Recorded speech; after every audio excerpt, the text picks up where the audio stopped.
Hey, it's Brian here from quantlabs.net. Just wanted to give you a bit of a few gaps you may need to understand if you're planning to do trading and running a complete end-to-end strategy in a trading environment with live money.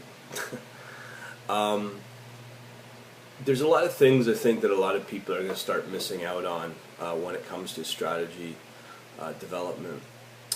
Yes, we can talk about the platform. Yes, we can talk about the algorithms, but there's something in the sandwich between the two. There's two things.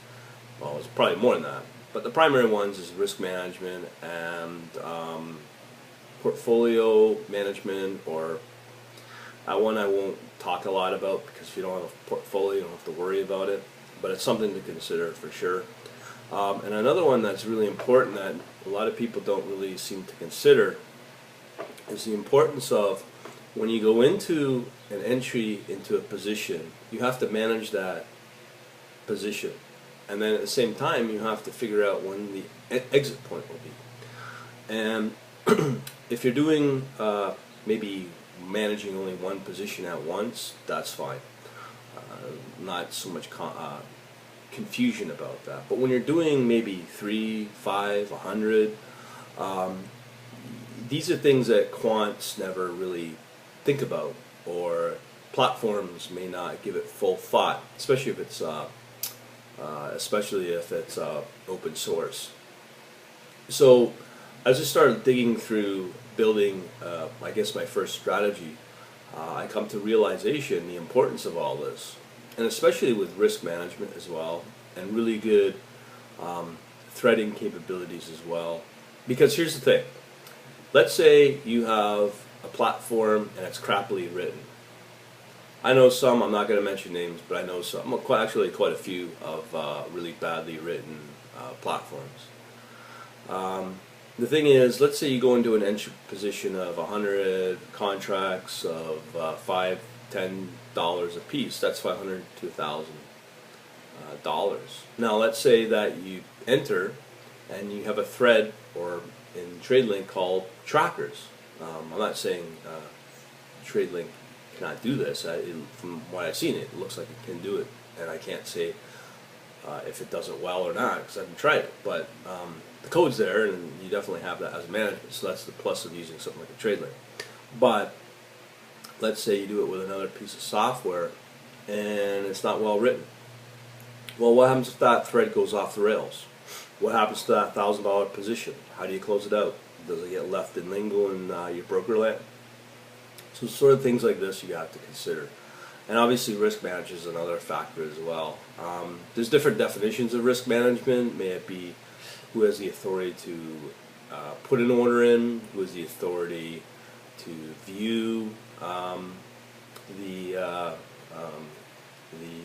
queued up number of orders or trades, or let's say if it's a user and they do have authentication, how much is in their account to enable them to trade. So that is one aspect of risk management. There's different other aspects of risk management. I probably have my own, but that's probably not the standard way of looking at risk management. But when you look at thread management from a computer or a computer science point of view, you have to be very careful making sure that those threads are properly managed when you do have a system that is got a lot of multi-concurrency going on, and it does it well, because any of those threads can get thrown out of whack and poof, there goes your money, or who knows. So it's key to make sure you have a good trading platform. Obviously it's better to have something that's commercial. I'm pretty confident with the TradeLink, just due to the fact of the user base. A lot of people seem to be using it.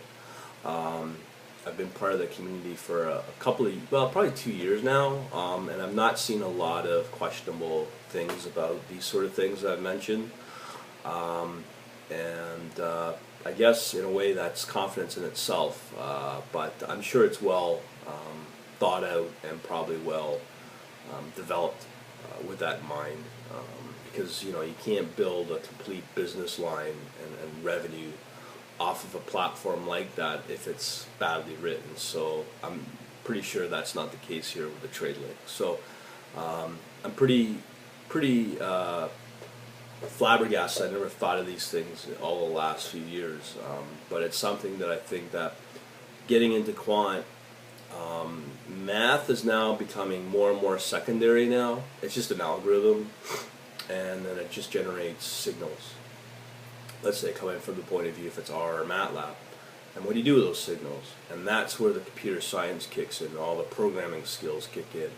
And that's what gives you the edge over everybody else, because I've time and time again I've talked to a lot of people that want to go into this position, into this world of trading, but they don't have the adequate computer skills. It's not like something you can learn and just voila, be an expert at it. I think it takes many years to get to that level of understanding multi-threading, concurrency, and it seems to be kind of an important topic that you don't see a lot of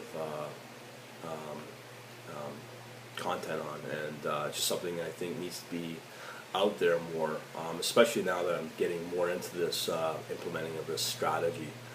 For my members, I might actually put something together on that, and it's those guys that are paying to be part of my membership are allowing themselves to get that edge, because this sort of information is not out there, and I think this is the secretive juice or the secret sauce that a lot of the advanced traders don't want people to know about, and I can attest to that with some of the principles I've seen with my friend from the UK in London. I call him the London Quant. A lot of people probably remember him from a few months ago, and some of the stuff he showed me, it comes down to that principle where the computer principles of design patterns and all that stuff, and optimizing the ability of a core processor and understanding the principles are key to giving you that edge in speed, even if you do decide to go down the ultra low latency path of high frequency trading or something like that. But those are keys, not the math, not the algorithms. It's the computer science principles. That's what matters now, and you got to be really good at it to really advance and prosper in it. Thought I'd put that out there, and some people may argue that. I just don't think some of the other languages could hold a candle to something like a .NET with some of the secretive stuff that's coming out of the research labs over at Microsoft, because some of those techniques are really putting the .NET world way ahead of any of the open source stuff. And the funny thing is, it's out there in public domain, but you got to know about it and you got to look for it. The only other option you have is to join the MSDN subscription, which is very expensive, obviously. But those are what I'm finding now, and maybe Linux, world of Linux, Unix. I'm sure there's techniques in there that are pretty advanced as well, but we don't know about them. Maybe they do, maybe they don't. I don't know. I'm just kind of confused on it, but I'm just starting from one place, and that's called TradeLink. Anyways, thought I'd put that out there and just say, hey, algos are important, but I'm starting to learn that the computer principles are becoming much more advanced, or more important than the algos themselves. All right.